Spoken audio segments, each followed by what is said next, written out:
Incompetent girl, his glacial eyes drilled into her. That billionaire sneer could curdle milk, no doubt. Ava Chen, just a waitress, felt her face burn. But here's the thing. She knew he'd knocked over his own damn water glass. Small victories, right? Only while wiping up his mess, she'd overheard something she shouldn't have about Fulton Crossing. Now she's got a choice. Let Sterling Hayes, Mr. Untouchable, build his empire on a lie and fall flat on his face, or warn him. See, New York's a bitch, but Ava's got a stubborn streak and a secret weapon. She sees the city differently. They have no idea how her quiet kindness will change everything. One evening, the city's most formidable real estate magnate, Sterling Hayes, treated her with such callous disregard it brought tears to her eyes. What he didn't know was that in her moment of deepest humiliation, Ava noticed something no one else did, a single misplaced word that was about to cost him his empire. This isn't just a story about a waitress. It's a story about how the person you choose to ignore might be the only one who can save you. The hum of the gilded cage was a carefully composed symphony of quiet power. It was the soft clinking of Christoffler's silverware against bone china, the hushed murmur of billion-dollar deals being brokered over seared scallops, and the almost imperceptible whisper of bespoke suits brushing against velvet banquets. For Ava Chen, this symphony was the soundtrack to a life she observed but could never be a part of. To the patrons, she was just another part of the decor, a functional automaton in a starched black uniform there to anticipate a need before it was spoken. Ava moved with an efficiency born of desperation. Every perfectly placed plate, every seamlessly refilled glass of San Pellegrino was a step toward paying the rent on her tiny Brooklyn apartment and funding her younger brother Leo's college textbooks. Her real life, the one that burned brightly behind her tired eyes, was lived in stolen moments over a drafting table. Her charcoal-smudged fingers bringing architectural wonders to life on paper. She dreamed of designing buildings that scraped the sky structures with soul and purpose. But for now, her reality was balancing trays and enduring the casual cruelty of the city's elite. That Tuesday evening, the air in the restaurant was charged with a palpable tension that coiled around table 12. Sterling Hayes sat there, a man whose face was a permanent fixture in the financial news. His presence was a gravitational force pulling the energy of the room towards him. His features, sharp and severe, looked as if they had been carved from granite. Opposite him sat his senior vice president, Nathan Reed, a man whose calmer demeanor was the only buffer against his boss's volatile temper. They were in the final agonizing stages of securing the Phoenix Project, a monumental urban redevelopment plan that would redefine the city's skyline and cement Hayes Corp as an industry legend. It was the deal of Sterling's life, and it was slipping through his fingers. They're stalling. Nathan Sterling's voice was a low, dangerous growl. Thorne is playing games. He knows we have the superior bid, the better design. What's his angle? We've run the numbers a dozen times, Sterling, Nathan said, his voice placating. Our proposal is watertight. Watertight isn't good enough. Sterling snapped, slamming his palms softly on the table, making the water goblets tremble. I want it airtight and bomb-proof. Ava approached their table, her movements fluid and practiced. Excuse me, Mr. Hayes. More water? She asked, her voice soft. Sterling didn't even look at her. He waved a dismissive hand, his eyes locked on Nathan. There's a piece we're missing, something he knows that we don't. As he gesticulated, the back of his hand caught his own glass. Water arced through the air, splashing across the pristine white tablecloth and onto the corner of a crucial zoning document. A collective gasp was sucked from the air. Ava reacted instantly, moving forward with a clean napkin. I'm so sorry, sir. Let me get that and that. Don't touch it, Sterling roared, finally turning his glacial blue eyes on her. The sheer contempt in his gaze made Ava freeze. You incompetent girl, look what you've done. Do you have any idea what these papers are? Ava's face burned with a hot, shameful flush. Sir, you knocked it over yourself. The words were out before she could stop them. Quiet but clear, the silence that followed was deafening. Sterling Hayes stared at her as if she were a particularly repulsive insect. What did you just say to me? Nathan Reed quickly intervened.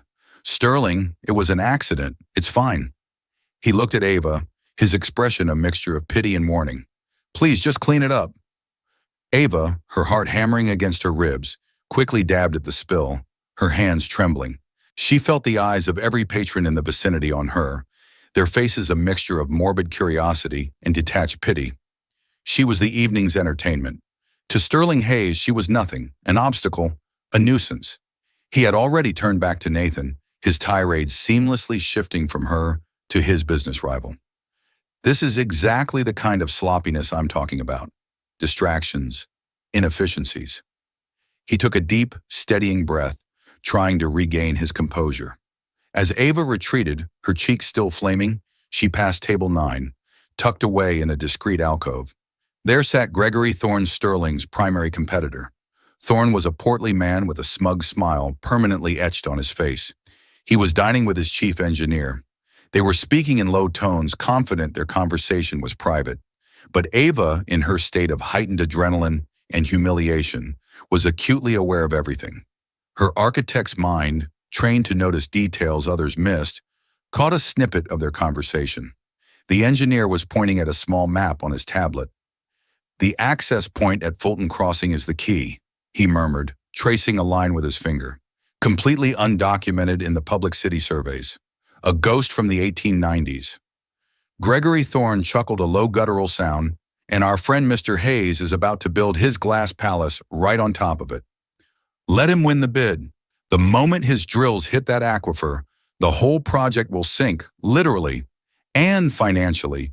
We'll buy the land from his bankruptcy auction for a song. The word snagged in Ava's mind. Fulton Crossing. That wasn't right. The Phoenix Project's main tower was slated for the corner of Broad Street and Fulton Street. It was a famous intersection. There was no Fulton Crossing nearby. She knew the city maps by heart. It was a hobby, a passion. She had studied the Phoenix Project's public schematics with a mix of envy and admiration. The discrepancy was small, a single word, but it felt like a loose thread on a perfectly woven tapestry. For a moment she stood motionless behind a service pillar, the weight of a heavy silver tray in her hands grounding her. She looked back at Sterling Hayes at table 12. He was berating the busboy now for placing a fork an inch out of alignment. He was a terrible, arrogant man. He deserved whatever was coming to him. And yet it wasn't about him. It was about the project, the building itself, the beautiful, ambitious design she had studied online, the one she had secretly sketched improvements for in her own notebook. The idea of such a magnificent structure being sabotaged by a hidden floor felt like a personal offense to her architectural soul. She pushed the thought away, her shift manager's sharp glare reminding her she was falling behind. She had rent to pay. She had Leo to support. She couldn't afford to get involved in the wars of billionaires. She was the invisible hand, and invisible was safe. With a deep breath, she melted back into the symphony of the restaurant, trying to forget the discordant note she had just overheard. But the words Fulton Crossing echoed in her mind long after she had cleared away the last of the dessert plates. The penthouse office of Hayes Corp was a silent, sterile testament to Sterling Hayes' personality. It was a space of cold chrome, black leather, and glass offering a panoramic, godlike view of the city he was so determined to conquer. But that morning the magnificent vista brought him no comfort. The view was a taunt, a reminder of the Phoenix Project's central tower that was supposed to rise from the heart of the financial district, a monument to his legacy. He hadn't slept. The previous night's dinner had been a disaster, not because of the spilled water or the impertinent waitress, but because it had confirmed his deepest fear. Gregory Thorne had an ace up his sleeve. Thorne's smug confidence was the tell. In their world, a man that relaxed in the face of a superior bid was a man who knew the game was already won. Run it again. Sterling commanded his voice raw. He stood before a massive interactive screen displaying a 3D model of the project site. Nathan Reed, who looked as though he'd slept in his suit, sighed and tapped a few commands on a tablet. Sterling. This is the 10th time. The geological surveys are clear. The bedrock is solid granite. The city zoning is approved. Our financing is secure. There are no environmental flags. The proposal is perfect. Nothing is perfect. Sterling slammed his fist on the glass desk, the sound cracking through the quiet room. Thorne found a flaw, a loophole, a weakness, and we are sitting here blind. His mind replayed the events at the restaurant. He barely remembered the waitress's face, only a flash of dark hair and a flicker of defiance in her eyes that had enraged him. She was an insignificant detail, a gnat buzzing around his head, while his empire was on the line. He had already forgotten her. The real issue was Thorne. Maybe his financing is better than we think, Nathan offered, trying to find a logical explanation. Perhaps he secured a new overseas investor. No, Sterling said, pacing the length of the office like a caged panther. It's not about money. This is tactical. He's letting us win. He wants us to win the bid. Why? He wants us to overextend to commit all our capital, and then he'll pull the rug out. But how? He zoomed in on the map on the screen, his eyes tracing the familiar lines of Fulton Street and Broad. Everything looked clean, standard, exactly as it should be. The city's most competent engineers, geologists, and architects, all on his payroll, had vetted this location. They had assured him it was flawless. What about historical records? Sterling asked, grasping at straws. Old city plans, pre-unification maps, anything that might show something the modern surveys missed. Nathan shook his head. We've been through it all. We have digital archives of city plans going back to the early 1900s. There's nothing there but solid ground and a few forgotten sewer lines we've already accounted for in the plans. Sterling's frustration mounted, curdling into a familiar, acidic rage. He hated being outmaneuvered. He had built his empire by being 10 steps ahead of everyone else, by seeing the angles no one else could. To be so thoroughly blindsided by a buffoon like Gregory Thorne was more than a business problem. It was a personal insult. His phone buzzed. It was the board chairman. Sterling ignored it. The pressure was immense. The Phoenix project wasn't just another development. It was a legacy. It was the culmination of his life's work. The project that would silence all his critics and place his name alongside the Rockefellers and the Carnegies of the modern era. Failure wasn't just a financial loss. It was an existential threat. The final bid submission is Friday, Nathan said quietly, stating the terrifying fact that hung in the air between them. If we don't identify the risk by then, we're either walking in blind or we're pulling out. Pulling out was not an option. The market would perceive it as a sign of weakness. Hayes Corp stock would plummet. It would be an admission of defeat to Thorne, a public humiliation Sterling could not endure. They had to move forward. He ran a hand through his perfectly styled silver hair, the first sign of deceivement he had shown all morning. Thorne was at the gilded cage last night too. Table 9. Did you see who he was with his chief engineer, Robert Vance? Nathan confirmed. I had security pull the reservation list this morning, Vance Sterling mused. A solid engineer, but not a genius. Cautious, risk-averse. If Vance is on board, it means whatever Thorne is planning, he believes it's a sure thing. He stared out the window again, his eyes sweeping across the sprawling metropolis below. Somewhere down there, in the labyrinth of concrete and steel, was the answer, a secret hidden in plain sight. He felt like a general staring at a battlefield, knowing there was an ambush waiting for him, but unable to see where the enemy was hiding. The memory of the waitress flickered again, unbidden, the way she had looked at him, not with fear, but with a flicker of, what was it? Disappointment. The thought was absurd. What did her opinion matter? She was a nobody, a ghost in a uniform, and yet the interaction nared at him. The spill, his overreaction, Nathan's look of weary disapproval. It was all a symptom of the pressure he was under. He was losing control, becoming sloppy, letting emotion dictate his actions. He hated it. Get the engineering team back in here, Sterling ordered, his voice returning to its customary tone of command. I want them to re-examine every single document, every survey, every historical map, page by page. I don't care if it takes all night. The floor is there. Find it. Nathan nodded, relieved to have a concrete task. As he left the office, Sterling remained at the window, his reflection a faint superimposition on the city below. He was Sterling Hayes. He did not lose. He would tear this city down to its foundations to find Thorne's secret. He had no idea that the key to his salvation wasn't buried in a century-old map or a complex geological survey. It was in the memory of an invisible waitress he had tried so hard to forget. The subway ride home was a blur for Ava. The screech of the train's wheels against the tracks was no match for the roaring in her own ears. Sterling Hayes' face, contorted with fury, was burned into her mind. The humiliation was a physical weight pressing down on her chest and making it hard to breathe. She had worked in the service long enough to develop a thick skin, but the sheer naked contempt in his eyes had cut through all her defenses. When she finally got back to her small apartment, the lights were off. A note was on the kitchen counter from her brother, working late at the library. "Don't wait up, Leo." A fresh wave of determination washed over her. This was why she endured it. For him to give him the future their parents lost too soon had always dreamed of for them. She traded her drab uniform for an old comfortable sweatshirt, the fabric soft against her skin. The smell of cheap detergent and turpentine from her art supplies filled the small space. It was the smell of home.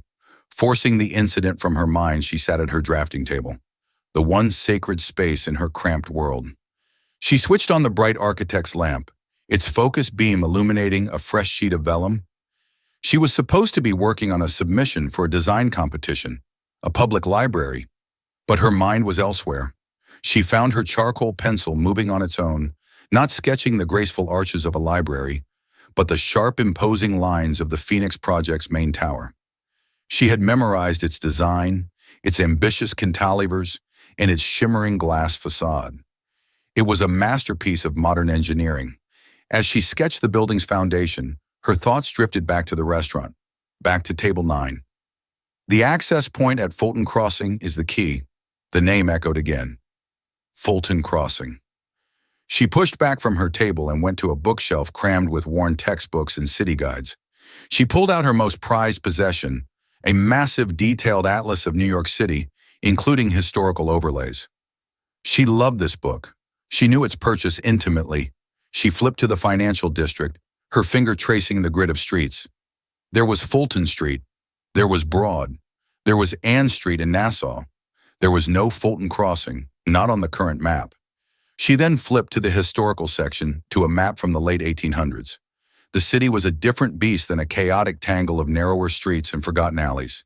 And there it was, a tiny, almost unreadable notation for a short diagonal lane that cut between Fulton and John Street. It was labeled Fulton's Cross. It wasn't a formal street, more of a service alley or a right-of-way that had long since been paved over and built upon, erased from the modern city grid. Her heart began to beat faster. An access point, a ghost from the 1890s, an aquifer. Her mind accustomed to seeing the world in 3 dimensions, to understanding how a building rests upon the earth, started to connect the dots. An old alley could mean old infrastructure. An aquifer meant water. Water under immense pressure beneath the bedrock was a foundation's worst nightmare. If there was a pre-existing weakness, a forgotten waterway or conduit from a bygone era running through that old path of Fulton's Cross, the implications were catastrophic. A standard geological survey might miss it if they weren't specifically looking for it. They would drill for core samples on Fulton Street, see solid granite, and give the all clear. But if the main load-bearing pylons for the tower were planned directly over this hidden vulnerability, Gregory Thorne wasn't just planning to embarrass Sterling Hayes. He was planning to bankrupt him. He would let Sterling pour billions into the foundation, and then at the moment of maximum financial exposure, he would leak the information about the unstable ground. The construction would halt. The project would be deemed unsafe. The cost to re-engineer the foundation would be astronomical, likely impossible. Hayes Corp would implode. Ava stared at the old map, her mind reeling. This was knowledge that could save or destroy an empire. Her first instinct was to do nothing. Sterling Hayes was a monster. He had humiliated her, treated her like she was less than human. Why should she lift a finger to save him? Let him fall. Let Thorne have his victory. It was a war between giants, and she was just a spectator. She got up and made herself a cup of tea, her hands still shaking slightly. As she waited for the water to boil, she glanced at her own sketches pinned to the wall. They were designs for buildings that served communities, that brought people together, that respected the environment they were built in.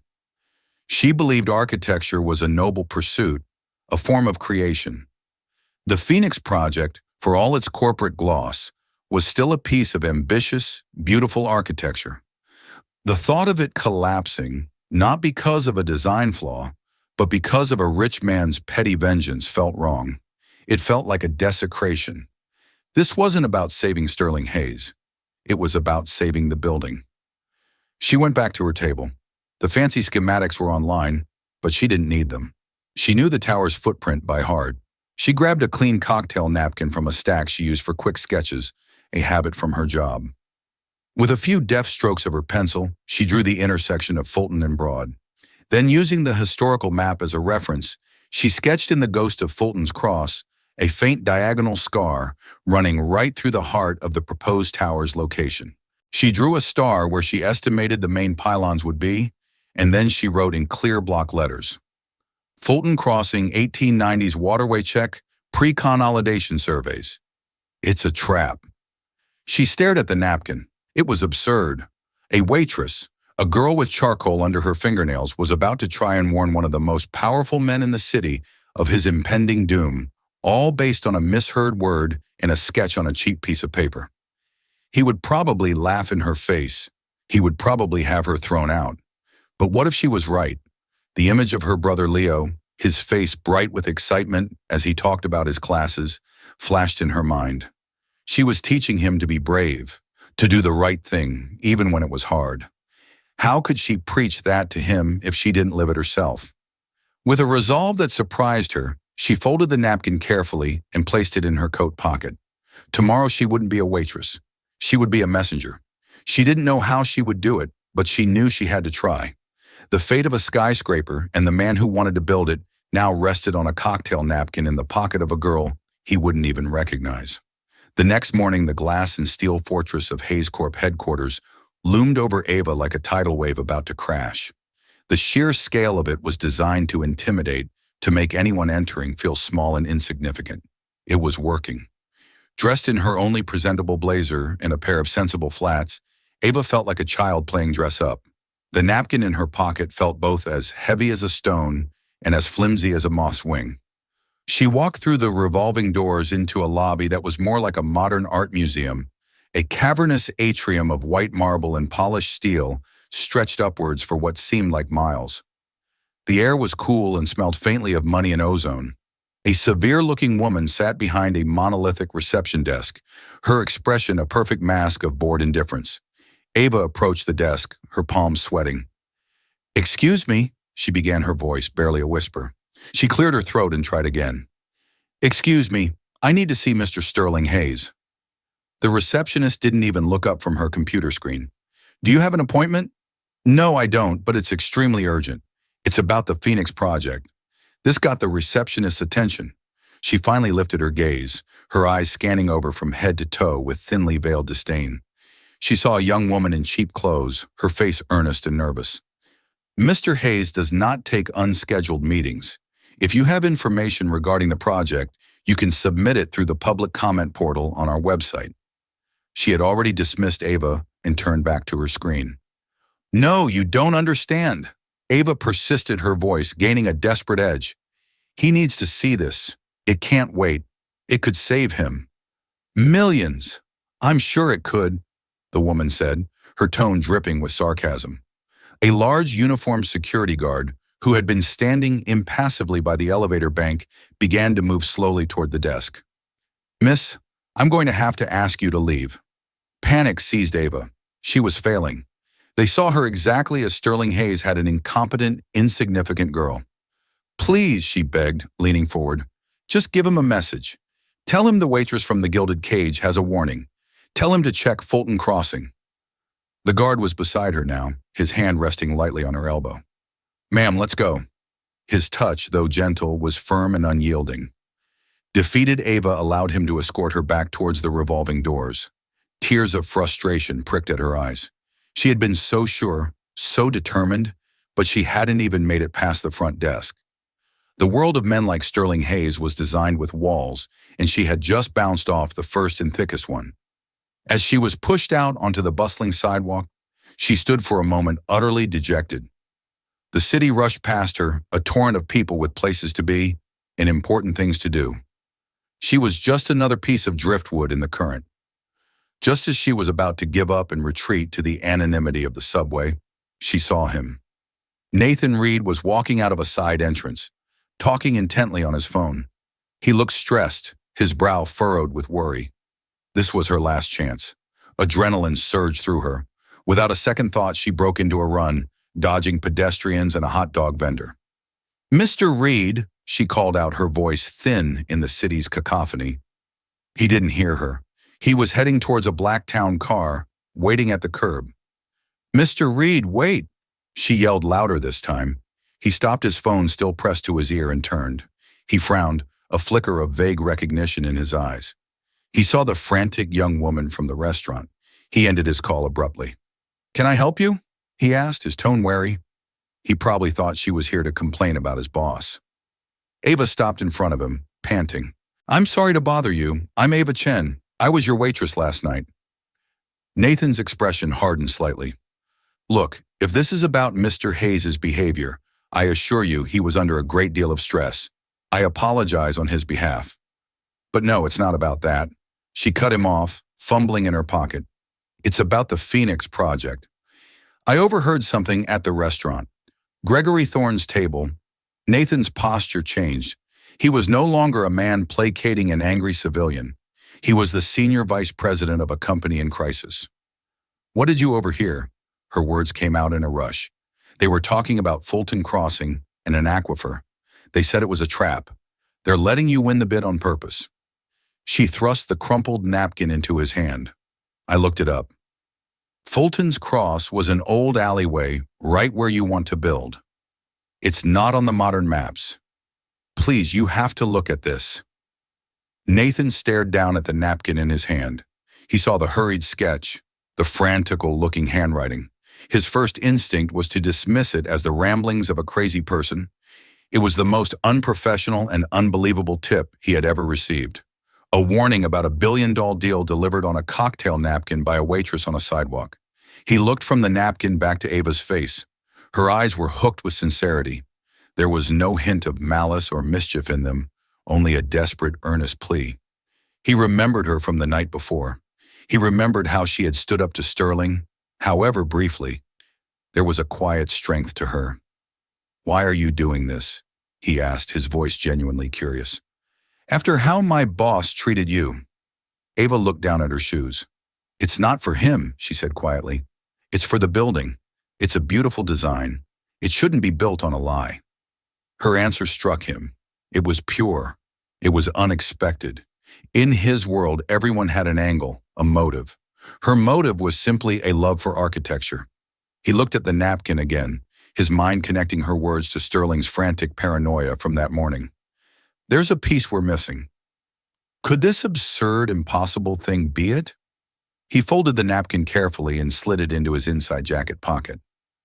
"Thank you, Miss Chen," he said, his voice now laced with a seriousness that hadn't been there before. "I can't make any promises, but I will look into this." Ava felt a wave of relief so profound her knees felt weak. "Thank you," she whispered. Nathan gave her a short, decisive nod before getting into his car. As the tinted window rolled up, Ava saw him already pulling out his phone, his expression grim. The car pulled into traffic and disappeared. Ava stood on the sidewalk for a long time, the chaos of the city swirling around her. She had done it. She had passed on the message. Now it was out of her hands. She had no idea if they would believe her or if she had just made the biggest mistake of her life. All she knew was that she had tried. She turned and walked towards the subway, feeling for the first time like more than just an invisible hand. When Nathan Reed walked back into Sterling Hayes' office, the atmosphere was even more toxic than when he had left. Sterling was flanked by his chief architect and head engineer, both of whom looked pale and exhausted. Spread across the large conference table were dozens of documents, geological reports, city blueprints, zoning ordinances. It was a sea of data that all said the same thing. The project was sound. Nothing. Sterling was snarling, gesturing at the piles of paper. We've reviewed every document twice. There is absolutely nothing wrong with that site. Nathan cleared his throat. Sterling, can I have a word? Alone. The two employees practically scrambled out of the room, grateful for the reprieve. When the door clicked shut, Sterling rounded on Nathan. Don't tell me you found nothing either. I might have something, Nathan said cautiously. But it's unorthodox. I don't care if you got it from a psychic hotline, Nathan. What is it? Nathan took a deep breath and pulled the cocktail napkin from his pocket. He smoothed it out on the glass desk. Sterling stared at it. For a moment there was only confused silence. Then his eyes narrowed and a vein began to pulse in his temple. Is this a joke? What is this? It's from the waitress, Nathan said calmly. The one from last night at the restaurant. Her name is Ava Chen. She was waiting for me outside. She said she overheard Thorne talking. Sterling's face went from confusion to pure, unadulterated fury. He snatched the napkin, ready to crumple it in his fist. The waitress? You stood here and listened to a warning from a waitress. Are you insane after the day I've had you bring me this garbage? Just read it. Sterling. Nathan insisted, his voice firm. He pointed to the text. Fulton Crossing, 1890s waterway. Check pre-consolidation surveys. She says it's a trap. Sterling read the words, his rage momentarily checked by the specificity of the message. The name Fulton Crossing snagged his attention just as it had Ava's. There is no Fulton Crossing. There used to be, Nathan said already, moving to the large interactive screen on the wall. It was called Fulton's Cross, an old service alley. It was paved over sometime in the early 1900s. He began typing furiously, accessing a deep archive of historical city records they had previously overlooked because they weren't official planning documents. They were old insurance maps, fire department atlases, all the kind of obscure records no one ever thought to check. After a moment, a grainy sepia-toned map appeared on the screen, and there it was, a faint diagonal line slicing right through the parcel of land they were about to build on, labeled Fulton's Cross. Sterling stared at the screen, his anger slowly being replaced by a cold, creeping dread. Pre-consolidation surveys. Get me the records from the borough of Manhattan before it was incorporated into Greater New York. It took another frantic 30 minutes and a call to a city historian, but they found it. A dusty, digitized report from 1897 detailing a project to enclose a small, troublesome natural spring and divert it through a brick culvert that ran directly underneath Fulton's Cross. It was a minor piece of late 19th century infrastructure, completely forgotten, undocumented in any modern survey, because it was technically not part of the city's sewer system. It was a ghost in the city's concrete shell. Get me the GPR, Sterling commanded, his voice strained. GPR, ground-penetrating radar. An hour later, the results came in from the emergency scan they had ordered. The data was projected onto the screen, a detailed three-dimensional image of the bedrock beneath the site, and running through it exactly where the old map and the napkin sketch indicated was a clear anomaly. A hollow space, the brick culvert. Worse, the radar showed a high degree of water saturation around it. The 120-year-old brickwork was likely failing. The forgotten spring was leaking, creating a pocket of supersaturated, unstable soil directly beneath the location of their main tower. The room fell silent. The truth was horrifyingly clear. Thorne hadn't found a loophole. He'd found a sinkhole waiting to happen. Building on that site without reinforcing the entire subterranean structure would be impossible. The project would be a death trap. Nathan sank into a chair looking stunned. My God, she was right. Sterling stood motionless, his eyes fixed on the screen. The GPR data was an image of his own corporate death sentence. He saw the entire sequence of events Thorne had planned. Hayes Corp wins the bid breaks ground. The drills hit the saturated soil. A catastrophic collapse occurs. Lawsuits, bankruptcy, and Thorne swooping in to pick over the bones of his empire. He had been walking into the executioner's chamber with a smile on his face. He slowly turned and looked at the cocktail napkin still sitting on his desk. That flimsy piece of paper, that ridiculous sketch, was the only thing that had stood between him and utter ruin. It was a warning flare sent up from a place he never would have looked. The fury and the paranoia drained out of him, replaced by something far more unsettling, a profound sense of humility. He had berated, humiliated, and utterly dismissed the one person in the entire city who held the key to his salvation. He had looked at Ava Chen and seen a clumsy, incompetent nobody, but she had seen what his entire army of experts had missed. Her observant eyes, her architectural mind, her courage to act. She had saved him. "Nathan Sterling," said his voice, quiet and hoarse sorrow. "Cancel my afternoon and get me the name of every partner at the best architectural firm in this city. Then I need you to find that waitress. I need to know everything about her." The game had changed. Gregory Thorne thought he had laid the perfect trap. He had no idea that his opponent had just been handed the map, and the map had been drawn on the back of a napkin. The air in Gregory Thorne's conference room was thick with smug satisfaction. He sat at the head of a polished mahogany table, flanked by his legal team. He looked like a Cheshire cat who had not only cornered the canary, but had already digested it. Across from him sat Sterling Hayes and Nathan Reed. The final bid meeting was in 2 days, but Thorne had requested this preliminary negotiation, confident he could bully Sterling into a corner. "Sterling, my friend," Thorne began, his voice oozing false geniality.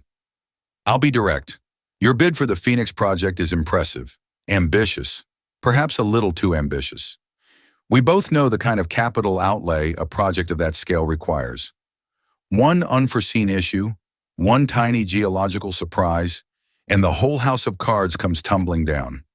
Sterling listened, his face an unreadable mask of calm. The frantic, enraged man of a few days ago was gone. In his place was a cool, collected predator. "I appreciate your concern for my finances, Gregory," he replied, his voice smooth as silk. "I'm simply suggesting a partnership." Thorne continued, leaning forward. "Let my firm take the lead. You can retain a minority stake. It's a safer bet. Protects you from the inherent risks of that particular location." He was dangling the bait, enjoying the moment. Nathan shifted uncomfortably in his seat, but Sterling shot him a subtle glance that said, "Let him talk." "And what risk would those be?" Sterling asked, his tone one of mild curiosity. Thorne chuckled. "Oh, the usual. Building in a district that old. You never know what you'll find buried down there." Sterling let the silence hang in the air for a moment before he leaned forward and slid a single file folder across the table. "It's funny you should mention that. We were so concerned about those inherent risks that we prepared a revised proposal." Thorne's smile faltered slightly. He opened the folder. Inside was not the original plan for the Phoenix project, but a completely new one. He stared at the architectural renderings, his eyes widening in disbelief. The massive central tower had been shifted 100 yards to the east. In its original place, the plans now showed a stunning open-air plaza with a central water feature, a series of cascading pools and fountains. "Our new design," Sterling explained calmly, "is Phoenix Plaza. We discovered that the site of the original tower sits directly above a tributary of a historic underground spring. Rather than fighting nature, we decided to incorporate it. We're going to excavate it, bring it to the surface, and make it the centerpiece of our development. It's green, it's innovative, and the city's environmental commission is ecstatic. It's also, as you can imagine, significantly more cost-effective than trying to build a 90-story skyscraper on what is essentially a subterranean swamp." The color drained from Gregory Thorne's face. He looked from the new plans to Sterling, his mouth slightly agape. He was speechless. "We've already refiled our zoning application and secured the preliminary permits," Nathan added, twisting the knife. "The new design is fully approved." Thorne sputtered, trying to regain his composure. "How? How could you possibly have known?" Sterling reached into his jacket pocket. He didn't pull out a geological survey or a legal document. He pulled out a slightly crumpled cocktail napkin. He smoothed it out and placed it gently in the center of the mahogany table. Thorne and his lawyers stared at the simple sketch and the block letters. "Fulton Crossing, 1890s waterway." "It's a trap." Let's just say Sterling said, a ghost of a smile playing on his lips, that a source with a keen eye for detail pointed out a small discrepancy in the historical maps. A source who understands that sometimes the most important details are the ones everyone else overlooks. The trap hadn't just been discovered. It had been disarmed, and its components had been re-engineered into the centerpiece of a better, smarter, and more profitable project. Sterling hadn't just dodged the bullet. He had caught it and melted it down into a crown. Thorne's scheme was in ruins. He had been outmaneuvered, outplayed, and utterly humiliated. Now, Sterling said, his voice dropping to a business-like chill as he leaned back in his chair. About that partnership you mentioned, I believe the terms have changed. Hayes Corp will be proceeding alone, and I would advise you to withdraw your bid. Because if you don't, I will make it my personal mission to inform the press exactly why our design was so suddenly changed.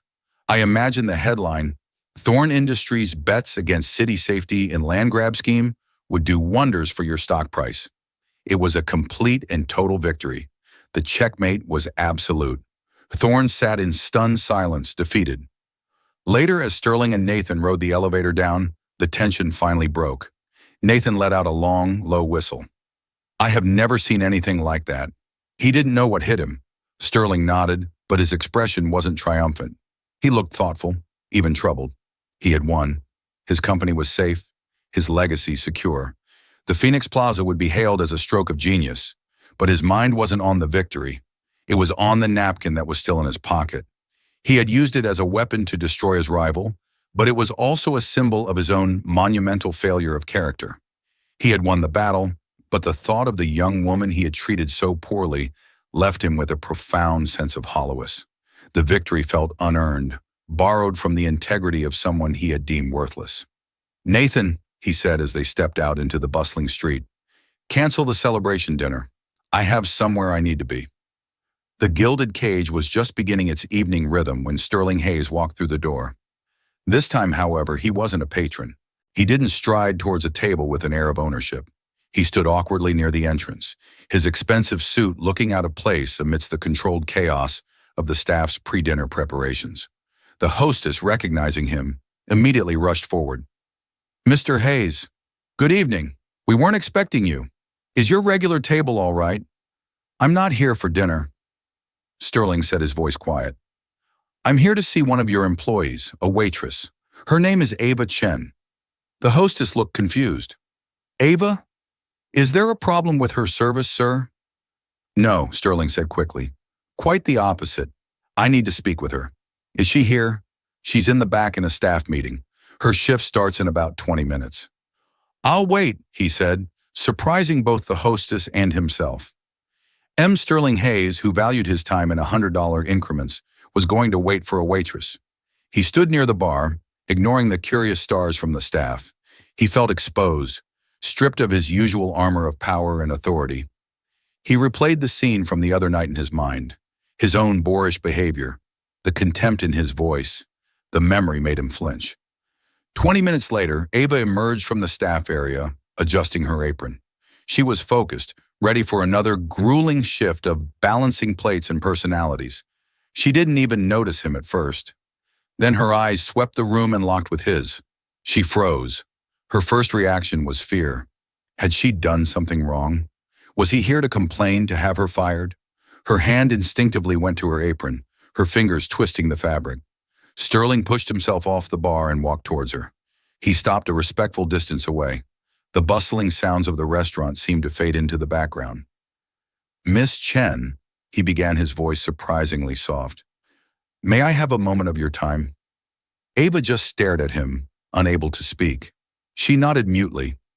Perhaps somewhere more private, he suggested, gesturing towards a small, unoccupied lounge area near the front. Numbly, she followed him. They sat in two plush armchairs, an unlit fireplace between them. For a long moment, Sterling simply looked at her, truly seeing her for the first time. He saw the intelligence in her dark eyes, the weariness around them, and the quiet dignity in her posture. I came here, he said, his voice low and devoid of its usual arrogance, to apologize. My behavior the other night was inexcusable.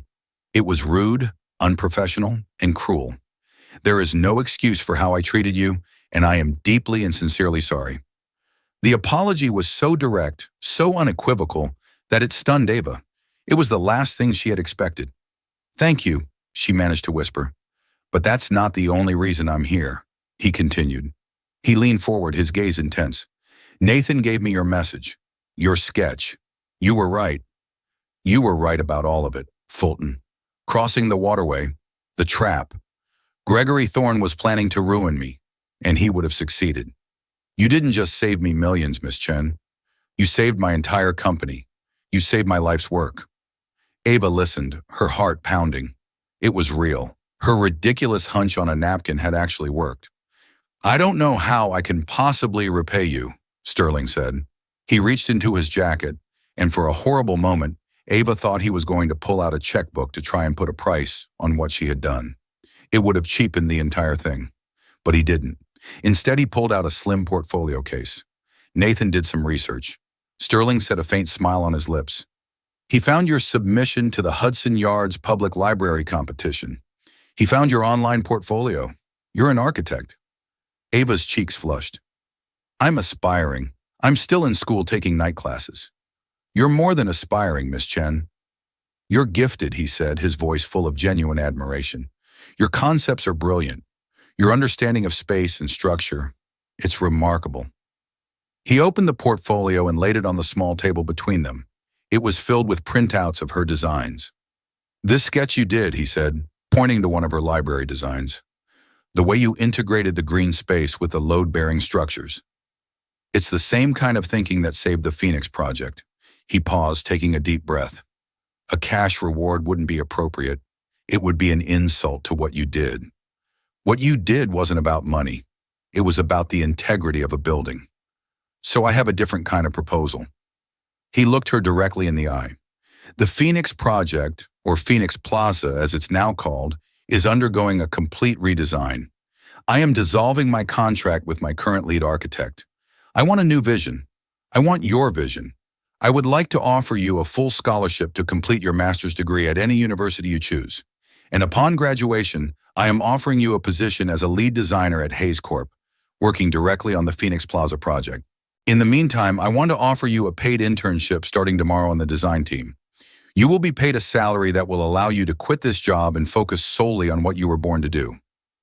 Ava stared at him, her mind unable to process the words. A full scholarship, a paid internship, a lead designer position, the dreams she had carefully guarded in her tiny apartment, the ones she worked her fingers to the bone for, were being laid at her feet. It was impossible.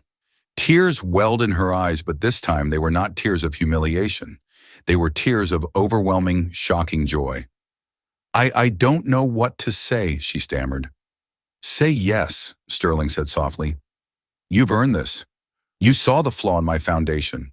Now I want you to help me build a new one, a better one, both for my company and for the city. In the middle of the most exclusive restaurant in New York, a waitress's life was being rewritten. The man who had once refused to even look at her was now asking for her help, offering her the world. She had walked into work that evening as the invisible hand, but she would be walking out as the architect of her own fate. With a watery laugh that was full of disbelief and relief, Ava Chen looked at the billionaire who had finally seen her. Yes, she said. Yes, I will. And so a story that began with a spilled glass of water and a moment of cruel dismissal transformed into a testament to the unseen value within us all. Ava Chen's life changed forever.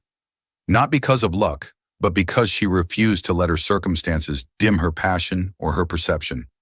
She taught Sterling Hayes, a man who thought he could buy the world, that the things that truly matter, integrity, observation, and courage, can't be bought. Her journey reminds us that the world is full of hidden potential, often in the very people society overlooks. The next time you find yourself dismissing someone based on their job or their station, remember Ava's story. You never know when the person pouring your coffee or clearing your table holds the key that could unlock your future. If this story resonated with you, please hit that like button and share it with someone who might need to hear it. Don't forget to subscribe to our channel for more real-life stories that inspire and remind us of the incredible power of the human spirit. Click the notification bell so you never miss an update. Thank you for listening.